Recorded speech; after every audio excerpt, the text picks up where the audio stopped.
کبھی گرے کبھی اٹھے یوں مقتل کی خاک پر، بصورت طفل حسین پہنچے علی اکبر کی لاش پر۔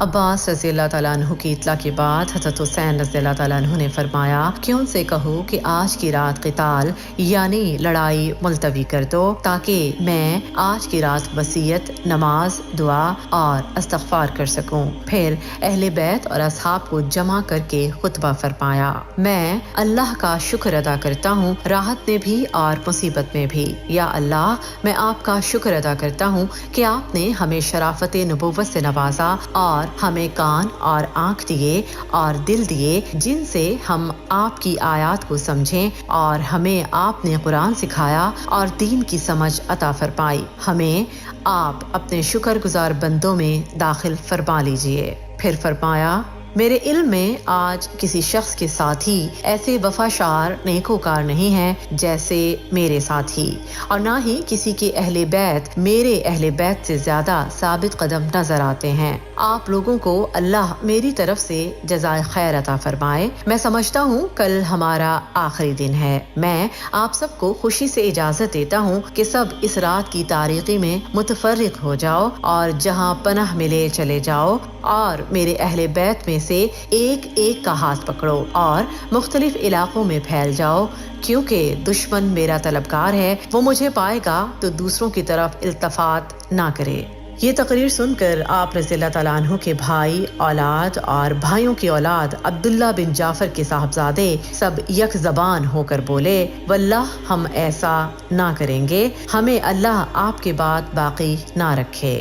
آپ کی بہن حضرت زینب رضی اللہ تعالیٰ عنہ بے قرار ہو کر رونے لگیں۔ آپ رضی اللہ تعالیٰ عنہ نے ان کو نصیحت فرمائی اور نصیحت فرما کر باہر آ گئے اور اپنے اصحاب کو جمع کر کے تمام شب تہجد، دعا اور استغفار پہ مشغول رہے۔ یہ عاشورہ کی رات تھی اور صبح کو یوم عاشورہ بروز جمعہ تھا۔ صبح کی نماز سے فارغ ہوتے ہی عمر بن سعد لشکر کے سامنے آ گیا۔ حضرت حسین رضی اللہ تعالیٰ عنہ کے ساتھ کل 72 اصحاب تھے، 32 سوار اور 40 پیادہ یعنی پیدل تھے۔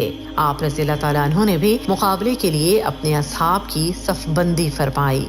عمر بن سعد نے اپنے لشکر کو 4 حصوں پر تقسیم کر کے ہر ایک حصے کا ایک امیر بنایا۔ ان میں سے ایک حصہ حر بن یزید کا تھا جو حضرت حسین رضی اللہ تعالیٰ عنہ کے ساتھ چل رہا تھا، اور اپنی سابقہ کارروائیوں پر نادم ہو کر گھوڑا دوڑا کر حضرت حسین رضی اللہ تعالیٰ عنہ کے لشکر میں آ ملے اور عرض کیا، یہ میری ابتدائی غفلت کا نتیجہ ہے، واللہ مجھے یہ اندازہ نہ تھا کہ یہ لوگ آپ کے خلاف اس حد تک جائیں گے۔ میں اب تائب ہو کر آیا ہوں، اس لیے اب میری سزا اور توبہ یہی ہے کہ میں بھی آپ کے ساتھ قتال یعنی لڑائی کرتے ہوئے اپنی جان دے دوں۔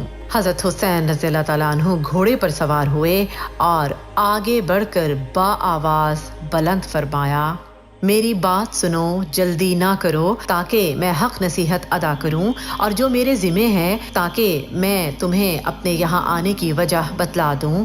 پھر اگر تم میرا عذر قبول کرو اور میری بات کو سچا جانو اور میرے ساتھ انصاف کرو، اس میں تمہاری فلاح اور سعادت ہے، اور پھر تمہارے لیے میرے قتال کا کوئی راستہ نہیں۔ اور اگر تم میرا عذر قبول نہ کرو تو تم سب مل کر مقرر کرو اپنا کام اور جمع کر لو اپنے شریکوں کو، پھر نہ رہے تم کو اپنے کام میں شبہ، پھر کر گزرو میرے ساتھ اور مجھ کو مہلت نہ دو۔ حضرت حسین رضی اللہ تعالیٰ عنہ کے یہ الفاظ بہنوں اور عورتوں کے کانوں میں پڑے تو ضبط نہ کر سکیں اور رونے کی آوازیں بلند ہو گئیں۔ امام حسین رضی اللہ تعالیٰ عنہ نے جب عورتوں کو خاموش کروا دیا تو دشمن کی فوج کو مخاطب کر کے درد انگیز خطبہ دیا، اے لوگو، تم میرا نسب دیکھو، میں کون ہوں، پھر اپنے دلوں میں غور کرو، کیا تمہارے لیے جائز ہے کہ تم مجھے قتل کرو اور میری عزت پر ہاتھ ڈالو؟ کیا میں تمہارے نبی کی صاحبزادی کا بیٹا نہیں ہوں؟ کیا میں اس باپ کا بیٹا نہیں ہوں جو رسول اللہ صلی اللہ علیہ وآلہ وسلم کا چچا زاد بھائی تھا؟ کیا سید الشہداء حمزہ میرے باپ کے چچا نہیں تھے؟ کیا تمہیں یہ حدیث مشہور نہیں پہنچی کہ رسول اللہ صلی اللہ علیہ وآلہ وسلم نے مجھے اور میرے بھائی حسن کو سید شباب اہل جنت اور قرۃ عین اہل السنت فرمایا؟ اگر تم میری بات کی تصدیق کرتے ہو اور واللہ میری بات بالکل حق ہے، میں نے عمر بھر کبھی جھوٹ نہیں بولا جب سے مجھے معلوم ہوا کہ اس سے اللہ ناراض ہوتا ہے، اور اگر تمہیں میری بات کا یقین نہیں تو تمہارے اندر ایسے لوگ موجود ہیں جن سے اس کی تصدیق ہو سکتی ہے۔ پوچھو جابر بن عبداللہ سے، دریافت کرو ابو سعید یا سہل بن سعد سے، معلوم کرو زید بن ارقم یا انس سے، وہ تمہیں بتلائیں گے کہ یہ بات انہوں نے رسول اللہ صلی اللہ علیہ وآلہ وسلم سے سنی۔ کیا یہ چیزیں تمہارے لیے میرا خون بہانے سے روکنے کو کافی نہیں؟ مجھے بتلاؤ کہ میں نے کسی کو قتل کیا ہے جس کی قصاص میں مجھے قتل کر رہے ہو، یا کسی کا مال لوٹا یا کسی کو زخم لگایا ہے؟ اس کے بعد حضرت حسین رضی اللہ تعالیٰ عنہ نے روسا کوفہ کا نام لے کر پکارا، اے شیس بن ربعی، اے حجاز بن ابہر، اے قیس بن اشس، اے زید بن حارث، کیا تم لوگوں نے مجھے بلانے کے لیے خطوط نہیں لکھے؟ پھر حضرت حسین رضی اللہ تعالیٰ عنہ نے فرمایا کہ میرے پاس تمہارے خطوط موجود ہیں۔ اس کے بعد پھر فرمایا، اے لوگو، اگر تم میرا آنا پسند نہیں کرتے تو مجھے چھوڑ دو، میں کسی ایسی زمین پر چلا جاؤں جہاں مجھے امن ملے۔ اس کے بعد زہیر بن القین کھڑے ہوئے اور لوگوں کو نصیحت کی کہ آل رسول صلی اللہ علیہ وآلہ وسلم کے خون سے باز آ جائیں۔ ان لوگوں نے زہیر کو برا بھلا کہا اور ابن زیاد کی تعریف کی اور کہا کہ ہم تم سب کو قتل کر دیں گے۔ جب گفتگو طویل ہونے لگی تو شمر نے پہلا تیر زہیر پر چلا دیا۔ پھر حر بن یزید آگے بڑھے، انہوں نے لوگوں کو خطاب کیا اور اسی دوران حر بن یزید پر بھی تیر پھینکے گئے۔ وہ واپس آ گئے اور حضرت حسین رضی اللہ تعالیٰ عنہ کے آگے کھڑے ہو گئے۔ اس کے بعد تیر اندازی کا سلسلہ شروع ہو گیا۔ پھر گھمسان کی جنگ شروع ہوئی۔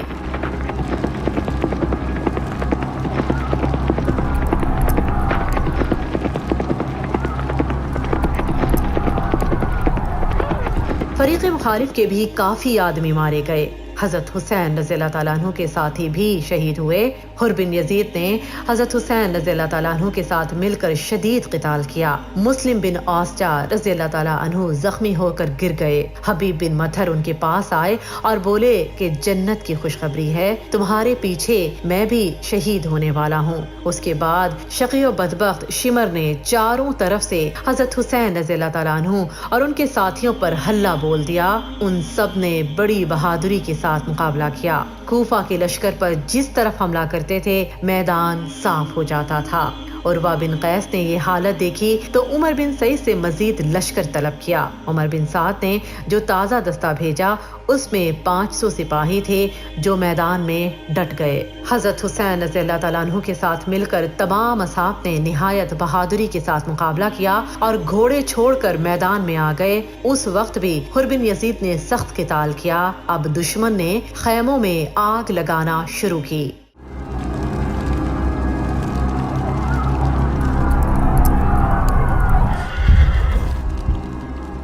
حضرت حسین رضی اللہ تعالیٰ عنہ کے اکثر ساتھی شہید ہو چکے تھے اور دشمن کے دستے حضرت حسین رضی اللہ تعالیٰ عنہ کے قریب پہنچ چکے تھے۔ ابو شمامہ ساعدی نے عرض کیا کہ میری جان آپ پر قربان ہو، میں چاہتا ہوں کہ آپ کے سامنے قتل کیا جاؤں۔ اتنے میں ظہر کی نماز کا وقت ہوا۔ حضرت حسین رضی اللہ تعالیٰ عنہ نے با آواز بلند فرمایا، جنگ ملتوی کرو یہاں تک کہ ہم نماز پڑھ لیں۔ ایسی گھمسان کی جنگ میں کون سنتا تھا؟ ہر طرف سے قتل و قتال جاری تھا اور ابو شمامہ رضی اللہ تعالیٰ عنہ اسی حالت میں شہید ہو گئے۔ اس کے بعد حضرت امام حسین رضی اللہ تعالیٰ عنہ نے اپنے اصحاب کے ساتھ نماز ظہر ادا فرمائی۔ نماز کے بعد پھر لڑائی شروع ہوئی۔ اب یہ لوگ حضرت حسین رضی اللہ تعالیٰ عنہ تک پہنچ چکے تھے۔ حنفی حضرت حسین رضی اللہ تعالیٰ عنہ کے سامنے آ کر کھڑے ہو گئے اور سب تیر اپنے بدن پر کھاتے رہے یہاں تک کہ زخموں سے چور ہو گئے۔ اس وقت زہیر بن القین رضی اللہ تعالیٰ عنہ نے حضرت حسین رضی اللہ تعالیٰ عنہ کے ساتھ مل کر قتال کیا اور یہاں تک کہ وہ شہید ہو گئے۔ اب حضرت حسین رضی اللہ تعالیٰ عنہ کے ساتھ سوائے چند ساتھیوں کے کوئی نہ رہا، اور یہ ساتھی بھی دیکھ رہے تھے کہ نہ وہ خود کو بچا سکتے ہیں اور نہ ہی حضرت حسین رضی اللہ تعالیٰ عنہ کو، اور ان میں سے ہر شخص کی یہی خواہش تھی کہ میں حضرت حسین رضی اللہ تعالیٰ عنہ سے پہلے شہید ہو جاؤں، اس لیے ہر شخص نہایت شدت اور شجاعت کے ساتھ مقابلہ کر رہا تھا۔ اسی میں حضرت حسین رضی اللہ تعالیٰ عنہ کے بڑے بیٹے علی اکبر نے یہ شعر پڑھے اور پڑھتے ہوئے آگے بڑھ گئے، یعنی میں حسین بن علی کا بیٹا ہوں، قسم ہے رب بیت کی کہ ہم رسول اللہ صلی اللہ علیہ وآلہ وسلم سے قریب تر ہیں۔ اسی دوران کم بخت مرہ ابن منقذ نے ان کو نیزہ دے مارا، وہ زمین پر گر گئے، پھر کچھ اور شقی آگے بڑھے اور لاش کے ٹکڑے ٹکڑے کر دیے۔ حضرت حسین رضی اللہ تعالیٰ عنہ آئے اور کہا، خدا تعالیٰ اس قوم کو برباد کرے جس نے تجھ کو قتل کیا ہے، یہ لوگ اللہ کے معاملے میں کیسے بے وقوف ہیں، تیرے بعد اب زندگی پر خاک ہے۔ ان کی لاش اٹھا کر خیمے کے پاس لائی گئی۔ عمرو بن سعد نے قاسم بن حسن رضی اللہ تعالیٰ عنہ کے سر پر تلوار ماری، وہ گر گئے، ان کے منہ سے نکلا اماں، تو حضرت حسین رضی اللہ تعالیٰ عنہ نے ان کو دوڑ کر سنبھالا اور عمرو پر تلوار سے حملہ کیا، ان کا کوہنی سے ہاتھ کٹ گیا۔ حضرت حسین رضی اللہ تعالیٰ عنہ اپنے بھتیجے قاسم کی لاش کو اپنے کاندھے پر اٹھا کر لائے، اپنے بیٹے اور دوسرے اہل بیت کے برابر لٹا دیا۔ اب حضرت حسین رضی اللہ تعالیٰ عنہ تقریباً تنہا اور بے یار و مددگار رہ گئے، لیکن ان کی طرف بڑھنے کی کسی کو ہمت نہ ہوئی۔ اسی طرح بہت دیر تک یہی کیفیت رہی، جو شخص آپ کی طرف بڑھتا اسی طرح لوٹ جاتا، اور آپ رضی اللہ تعالیٰ عنہ کے قتل اور گناہ کو اپنے سر لینا نہیں چاہتا تھا، یہاں تک کہ قبیلہ کندہ کا ایک شقی القلب شخص مالک بن نصیر آگے بڑھا اور حضرت امام حسین رضی اللہ تعالیٰ عنہ کے سر پر تلوار سے حملہ کر دیا۔ آپ رضی اللہ تعالیٰ عنہ شدید زخمی ہو گئے اور اپنے چھوٹے صاحبزادے عبداللہ رضی اللہ تعالیٰ عنہ کو بلایا اور اپنی گود میں بٹھا لیا۔ بنی اسد کے ایک بدنصیب نے ان کو بھی تیر مار کر شہید کر دیا۔ حضرت حسین رضی اللہ تعالیٰ عنہ نے اس معصوم بچے کا خون زمین پر بکھیر دیا اور دعا فرمائی، یا اللہ تو ہی ان ظالموں سے ہمارا انتقام لے۔ اس وقت حضرت حسین رضی اللہ تعالیٰ عنہ کی پیاس حد کو پہنچ چکی تھی۔ آپ رضی اللہ تعالیٰ عنہ پانی پینے کے لیے دریائے فرات کے قریب تشریف لے گئے۔